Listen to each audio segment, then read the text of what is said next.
اعوذ باللہ من الشیطان الرجیم بسم اللہ الرحمن الرحیم ان اللہ وملائکتہ یصلون علی النبی یا ایہا الذین آمنوا صلوا علیہ وسلموا تسلیما اللہم صلی علی سیدنا و نبینا و شفیعنا و مولانا محمد وعلی آل محمد وبارک وسلم۔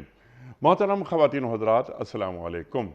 پیام صبح کے ساتھ ایک بار پھر آپ کا میزبان انیق احمد حاضر ہے۔ پیام صبح میں قرآن کریم کے حوالے سے ہم بات کرواتے ہیں، سیکھتے ہیں ملک کے جید علماء سے، شان نزول سے لے کر لمحہ موجود تک۔ آج یہ آیات ہم سے کیا مخاطبت کرتی ہیں، معنی مفاہیم دور حاضر کے حوالے سے، یعنی عہد کا لمس ہمیں کیا مل رہا ہے، 2023 کے انسان سے قرآن کیا مخاطبت کر رہا ہے۔ ظاہر ہے فنڈامنٹلز کبھی چینج نہیں ہو سکتے، لیکن قرآن کریم کی جو مختلف آیات کے معنی اور مفاہیم ہر عہد میں عقلی معیارات کے مطابق چلتے رہیں گے۔ خواتین و حضرات، میں یہ باتیں اس لیے عرض کر رہا ہوں کہ ہم سورہ انفال کی آیات 61 اور 62 پر انشاءاللہ آج بات کروائیں گے اپنے ملک کے ممتاز عالم دین سے۔ 61 اور 62 پر ہم بات کروائیں گے انشاءاللہ، لیکن 60 میں پچھلی آیت میں اللہ کیا فرما رہا ہے اس پر بھی ہم بات کروائیں گے، جوڑیں گے ذرا اسے کہ ریفرنس ٹو دا کانٹیکس بات ہو کہ وَإِدُّ لَهُمْ مَسْتَطَعْتُم مِّن قُوَّةٍ پر بات اللہ فرما رہا ہے کہ تم ایسا کرو کہ تم جتنا تم سے ممکن ہو سکے تم قوت کو جمع کرو، تاکہ دشمنوں پر تمہاری ہیبت طاری ہو۔ جو دین کے دشمن ہیں، جو تمہارے دشمن ہیں، جن کو تم نہیں جانتے، اللہ فرما رہا ہے کہ میں جانتا ہوں۔ اور انفاق کرو، جب بھی ضرورت پڑے ریاست کو قوت مجتمع کرنے کی تو انفاق کرو، ریاست کو مضبوط بناؤ۔ اب یہ 61 اور 62 جو آیات ہیں، یہ فوراً اللہ کیا فرماتا ہے کہ اے نبی صلی اللہ علیہ وآلہ وسلم، اگر یہ جو دشمن ہیں دین کے، یہ صلح اور سلامتی کی طرف مائل ہو جائیں تو آپ بھی اس کے لیے آمادہ ہو جائیے اور اللہ پر بھروسہ کیجئے، وہ سننے والا جاننے والا ہے۔ اللہ اکبر۔ یعنی یہ ایک پیغام دے دیا گیا کہ دین جنگ نہیں چاہتا، جنگ قتال نہیں چاہتا انسانوں کا۔ جہاد کے معنی بھی ہمارے معزز علماء ہمیں تعلیم کر چکے ہیں کہ تبلیغ دین یا اشاعت دین کی راہ میں آنے والی رکاوٹوں کو دور کرنے کا نام جہاد ہے۔ یہ اللہ کے لیے ایک کام ہوتا ہے اور جہاد قیامت تک کے لیے معطل نہیں ہوگا۔ اللہ کے رسول فرماتے ہیں صلی اللہ علیہ وآلہ وسلم، تو اللہ تعالیٰ مخاطبت فرما رہا ہے بذریعہ رسول کریم صلی اللہ علیہ وآلہ وسلم، صلح کر لیجئے، آپ بھی آمادہ ہو جائیے۔ اب یہاں ایک سوال یہ بھی ہم رکھیں گے اپنے معزز مہمان کی خدمت میں کہ صلح کی پیشکش یہ دشمن کی جانب سے ہو رہی ہے، اگر ہم صلح کی پیشکش کریں گے تو کیا وہ کمزوری سمجھا جائے گا؟ یہاں اللہ کیا فرما رہا ہے؟ اور اگر صلح کرتے ہوئے قرآن فرماتا ہے کہ وہ سامنے والا گروہ دھوکے کی نیت رکھتا ہو تو آپ کیجئے، صلح کیجئے، ان سے نمٹنے کے لیے اللہ کافی ہے۔ اللہ فرماتا ہے اللہ ہی ہے جس نے مومنوں کے ذریعے آپ کی تائید کی، اپنی مدد کی اور مومنوں سے مدد کروائی، صلی اللہ علیہ وآلہ وسلم کی۔ اللہ اکبر۔ خواتین و حضرات، اب سوالات یہاں یہ بھی اٹھیں گے کہ اللہ کی مدد کس طرح، یعنی نصرت الہی وہ کس طرح آئی سرکار دو عالم صلی اللہ علیہ وآلہ وسلم کے پاس اور مومنوں کے ذریعے؟ کیا یہ انصار مدینہ کی بات ہو رہی ہے؟ یہ بھی ہم سوال رکھیں گے۔ آپ کی تائید ہو رہی ہے آج کے کلمہ گو پر اللہ کے رسول صلی اللہ علیہ وآلہ وسلم کی تائید کے لیے کون کون سی ذمہ داریاں اللہ اور اللہ کے رسول صلی اللہ علیہ وآلہ وسلم